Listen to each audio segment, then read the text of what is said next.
सुनो, तुम्हारे बाबूजी तो कब के गुजर गए। अब उनका जो सामान है वो पड़े पड़े कबाड़ा हो रहा है। बेच ही दो, कुछ पैसे आ जाएंगे। बात तो सही है। अगले संडे फुर्सत में यही करेंगे। अगले संडे रोहित सारा सामान कबाड़ी को घर बुला के दे देता है। तभी उसकी नजर बाबूजी की पुरानी टीवी पर जाती है, जो इतने सालों तक कूड़े में पड़ी थी, फिर भी चमचमा रही थी।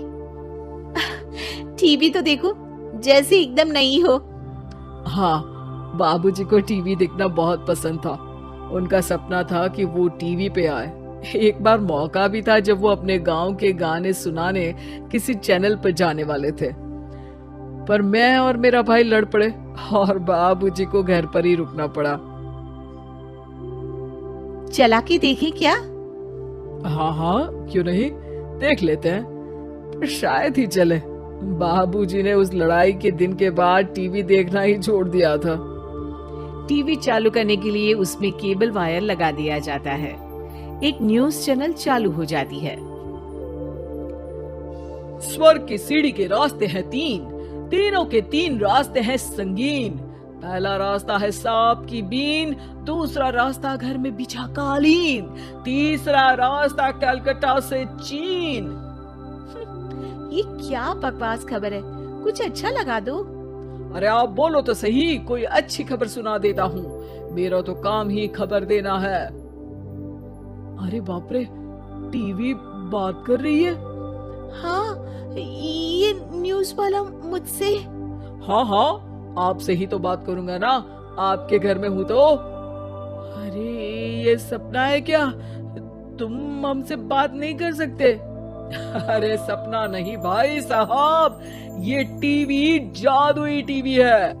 बोलो क्या खबर सुननी है, वरना ब्रेक लेने का टाइम आ जाएगा। सुप्रिया घबरा के टीवी बंद कर देती है। वो क्या था? अरे एक बार और चालू करके देखे, फिर से बात करेगा तो चैनल बदल देंगे। सुप्रिया फिर टीवी चालू कर देती है। अरे ऐसा कोई मुंह पे टीवी बंद करके जाता है क्या? मुझे बुरा लगा आपका नेचर। चाय पानी तो पूछो। सुप्रिया टीवी के बटन से चैनल बदल देती है।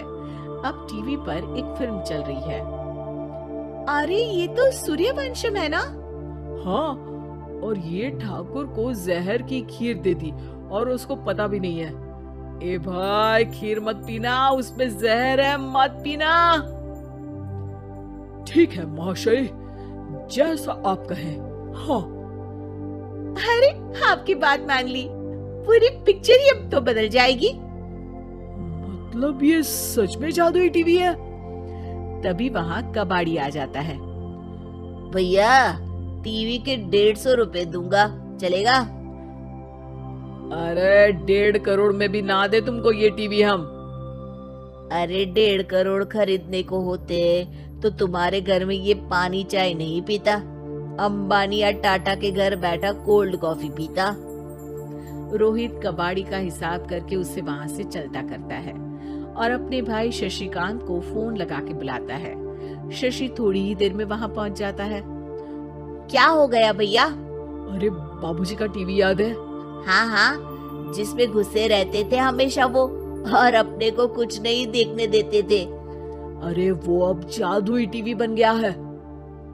भैया, आपकी बकवास करने की आदत अब तक नहीं गई।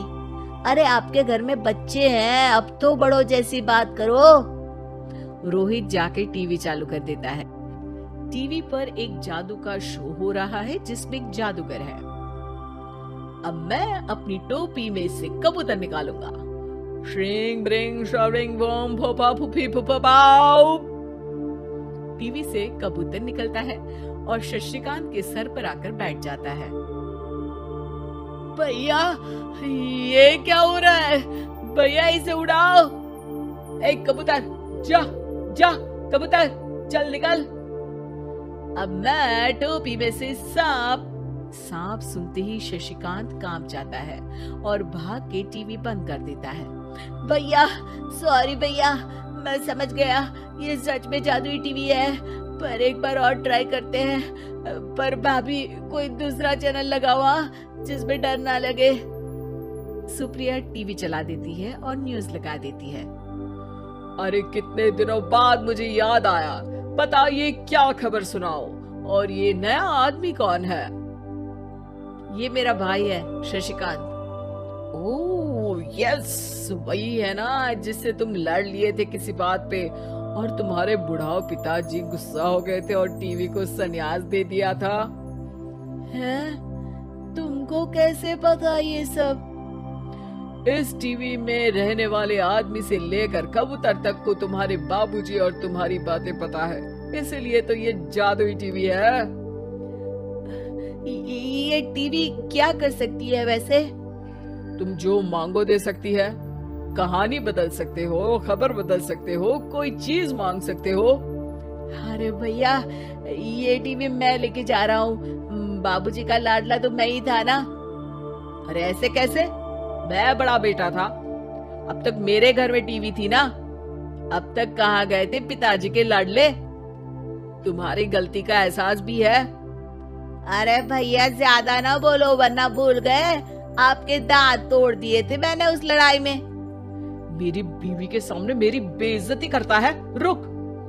दोनों भाई हाथापाई पे उतर जाते हैं। रुक, बताता हूँ तुझे कि कौन बड़ा है। अरे छोटे का दम तो देख लीजिए आप। ये खबर आपके बाबूजी को देता हूँ। तभी टीवी अचानक बंद हो जाता है। अरे शायद टीवी नाराज हो गया। और लड़ लो, आए बड़े खली बनने। टीवी से एक तेज रोशनी निकलती है और टीवी में बाबूजी दिखाई देते हैं। बाबूजी आप इतना चकरा क्यों रहा है? अपने बाप को नहीं पहचानता क्या?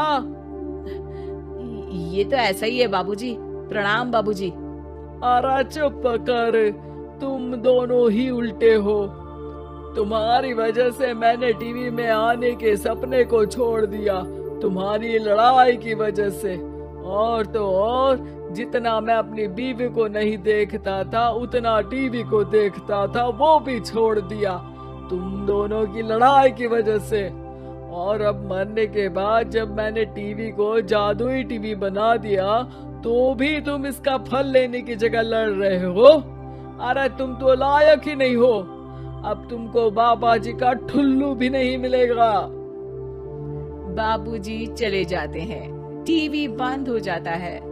रोहित और शशिकांत गिड़गिड़ा के टीवी के सामने हाथ जोड़ के बाबूजी को बुलाते हैं, पर टीवी सिर्फ धुआं निकालता रहता है।